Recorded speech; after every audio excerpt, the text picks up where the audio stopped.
Assalamualaikum warahmatullahi wabarakatuh. Alhamdulillah, pada kesempatan kali ini kita akan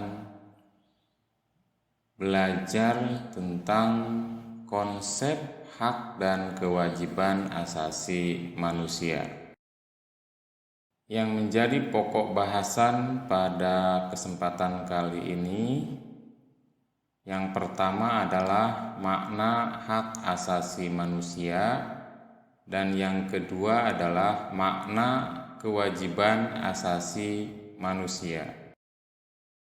Baik, yang pertama adalah makna hak asasi manusia. Pada bagian ini kalian akan diajak untuk menelaah makna hak asasi manusia. Hal ini bertujuan agar supaya kalian dapat mendefinisikan dan memaknai setiap hak yang dimiliki. Untuk dapat memahami pengertian hak asasi manusia, ada baiknya kalian perhatikan fakta berikut dengan seksama. A. Orang dilarang menghilangkan nyawa orang lain atau nyawanya sendiri sekalipun. Jika terbukti melakukannya, negara akan mengenakan tindakan hukum. B. Tidak ada satu bangsa pun di dunia ini yang rela dijajah bangsa lain. Negara-negara yang pernah dijajah pun selalu berusaha membebaskan diri dari belenggu penjajahan tersebut. C. Tiada seorang manusia pun yang ingin hidup sengsara. Ia akan selalu berusaha mencapai kesejahteraan bagi dirinya lahir maupun batin. Nah, sekarang dapatkah kalian menangkap makna ketiga fakta yang sudah disebutkan di atas? Jika kalian menyimaknya dengan seksama, dapatlah dipahami bahwa pada diri manusia selalu melekat tiga hal, yakni hidup, kebebasan, dan kebahagiaan. Ketiga hal tersebut merupakan sesuatu yang sangat mendasar yang harus dimiliki oleh manusia. Sesuatu yang mendasar itu dalam pengertian lain disebut hak asasi. Dengan demikian, secara sederhana, hak asasi manusia itu adalah hak dasar manusia menurut kodratnya. Menurut Undang-Undang Republik Indonesia Nomor 39 Tahun 1999, hak asasi manusia adalah seperangkat hak yang melekat pada hakikat dan keberadaan manusia sebagai makhluk Tuhan yang Maha Esa dan merupakan anugerahnya yang wajib dihormati, dijunjung tinggi, dan dilindungi oleh negara, hukum, pemerintah, dan setiap orang demi kehormatan serta perlindungan harkat dan martabat manusia. Ciri-ciri hak asasi manusia. Dibandingkan dengan hak-hak yang lain, hak asasi manusia memiliki ciri-ciri khusus sebagai berikut. A. Hakiki, artinya hak asasi manusia adalah hak asasi semua umat manusia yang sudah ada sejak lahir. B.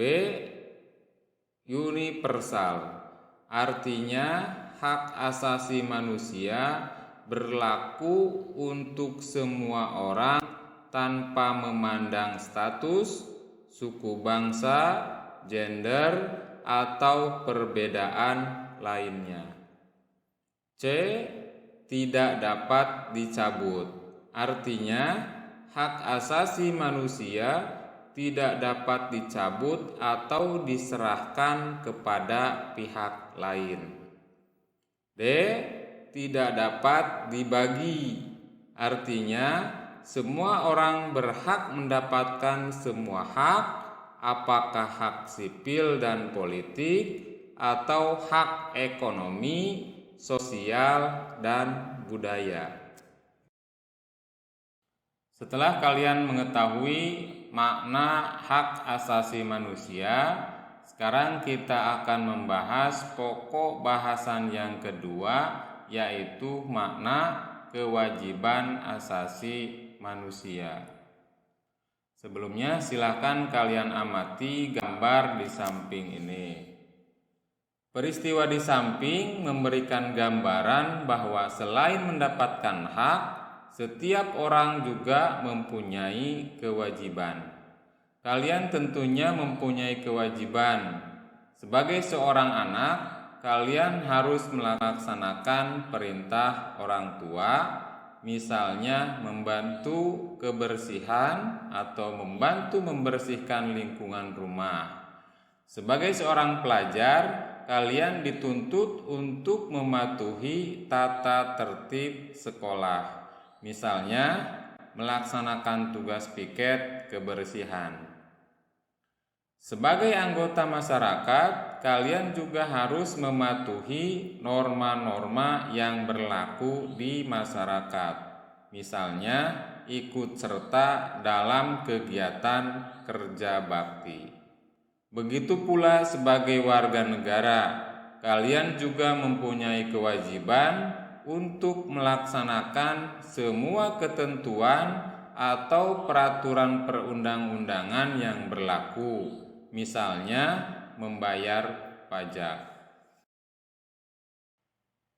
Kewajiban secara sederhana dapat diartikan sebagai segala sesuatu yang harus dilaksanakan dengan penuh tanggung jawab. Dengan demikian, kewajiban asasi dapat diartikan sebagai kewajiban dasar setiap manusia. Ketentuan pasal 1 ayat 2 Undang-Undang Republik Indonesia nomor 39 tahun 1999 tentang hak asasi manusia menyatakan kewajiban dasar manusia adalah seperangkat kewajiban yang apabila tidak dilaksanakan tidak memungkinkan terlaksananya dan tegaknya hak asasi manusia. Hak dan kewajiban asasi merupakan dua hal yang saling berkaitan. Keduanya memiliki hubungan kausalitas atau hubungan sebab akibat. Seseorang mendapatkan haknya dikarenakan dipenuhinya kewajiban yang dimiliki. Misalnya, seorang pekerja mendapatkan upah setelah dia melaksanakan pekerjaan yang menjadi kewajibannya. Selain itu, hak yang didapatkan seseorang sebagai akibat dari kewajiban yang dipenuhi oleh orang lain. Misalnya, seorang pelajar mendapatkan ilmu pengetahuan pada mata pelajaran tertentu sebagai salah satu akibat dari dipenuhinya kewajiban oleh guru, yaitu melaksanakan kegiatan pembelajaran di kelas. Hak dan kewajiban asasi juga tidak dapat dipisahkan, karena bagaimanapun dari kewajiban itulah muncul hak-hak dan sebaliknya. Akan tetapi, sering terjadi pertentangan karena hak dan kewajiban tidak seimbang. Misalnya, setiap warga negara memiliki hak dan kewajiban untuk mendapatkan penghidupan yang layak. Akan tetapi, pada kenyataannya banyak warga negara yang belum merasakan kesejahteraan dalam menjalani kehidupannya. Hal ini disebabkan oleh terjadinya ketidakseimbangan antara hak dan kewajiban. Jika keseimbangan itu tidak ada, maka akan terjadi kesenjangan sosial yang berkepanjangan. Itulah pembahasan tentang konsep hak dan kewajiban asasi manusia. Semoga dapat dipahami. Terima kasih. Selamat belajar. Wassalamualaikum warahmatullahi wabarakatuh.